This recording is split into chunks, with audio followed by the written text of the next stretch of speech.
A paz do Senhor, meus irmãos, tudo bem com vocês? No vídeo de hoje vamos falar sobre Mateus, capítulo 18, versículo 20. Porque onde estiverem dois ou três reunidos em meu nome, eu ali estou no meio deles. Será que você entendeu isso certo? Vem comigo. Esse texto é frequentemente usado em nossos cultos, principalmente quando essa reunião há poucas pessoas.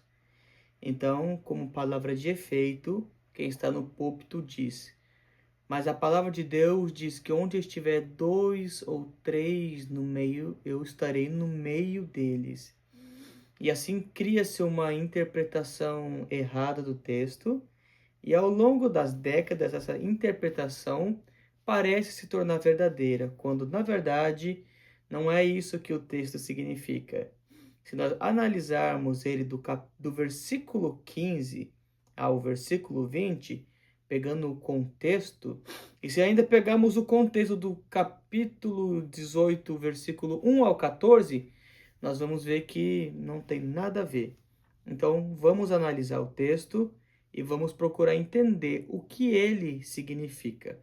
Na verdade, o texto em questão, ele trata sobre uma disciplina eclesiástica, a restauração do irmão. Se você pegar do versículo 1 ao versículo 14, nós vamos ver que Jesus ele fala sobre a ovelha perdida, isso é, restauração. E quando nós entramos no versículo 15, ele vai continuar falando sobre essa restauração, né? Veja, olha o versículo 15. Se o teu irmão pecar contra ti, vai arguí-lo entre ti e ele só. O que significa? Outras traduções vai estar corrija, né? Ou repreende. Então, o objetivo aqui não é condenar o irmão. A primeira etapa é privada para evitar exposições desnecessárias. O que acontece? No versículo 16 ele fala: se ele não te ouvir, leva ainda contigo um ou dois. Veja, nós já encontramos então aqui o que é onde estiver dois ou três, né? Porque nessa repreensão, nesse disciplina eclesiástica, sozinho ele não conseguiu salvar o seu irmão ou corrigir o seu irmão. Então o versículo 16 entra como orientação, vai, chama mais dois. Agora, Jesus então ele pega isso de Deuteronômio capítulo 19, versículo 15, e também de Deuteronômio capítulo 15, versículo 6. Olha o que diz Deuteronômio capítulo 19, versículo 15. Uma só testemunha não é suficiente para condenar alguém de algum crime ou delito. Qualquer acusação precisa ser confirmada pelo depoimento de duas ou três testemunhas. Então nós vemos que Jesus faz uma citação ou uma alusão lá do Antigo Testamento para dizer que precisa de pelo menos duas ou três pessoas para condenar um alguém. Então aqui nesse caso, o que Jesus está falando é, se ele não te ouvir, beleza, vai chamar uma ou duas pessoas.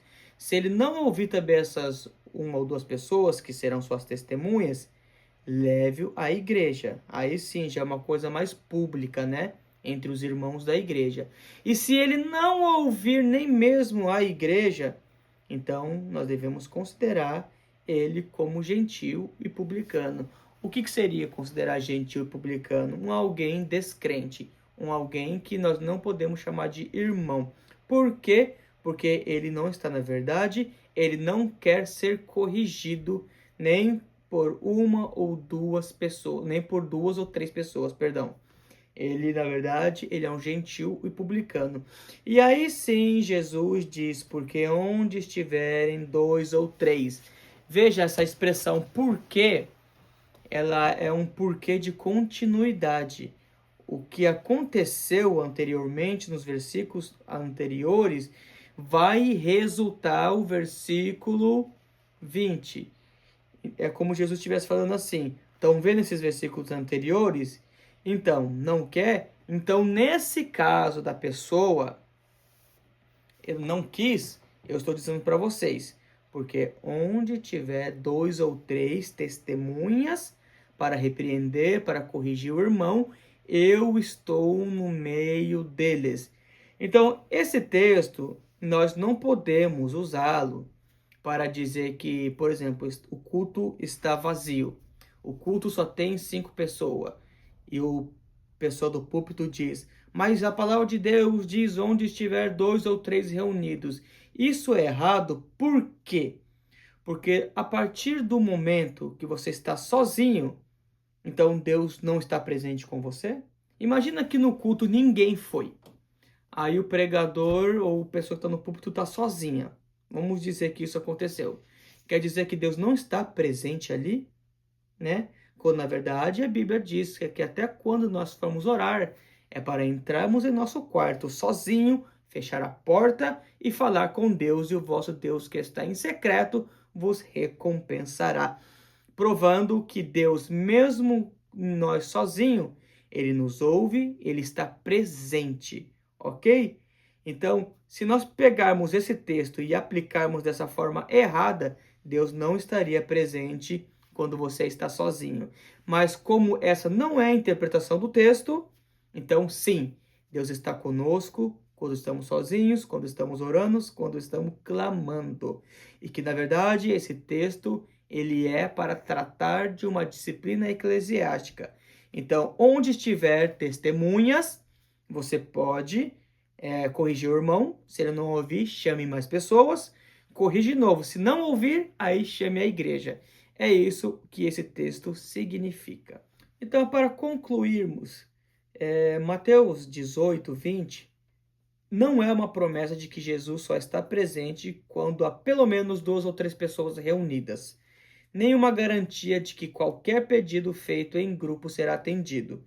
No contexto, é a garantia de que Cristo está presente com sua igreja quando ela exerce fielmente a autoridade que ele lhe confiou, buscando a restauração do pecador e tomando decisões de acordo com a sua vontade. E assim, a igreja não age sozinha.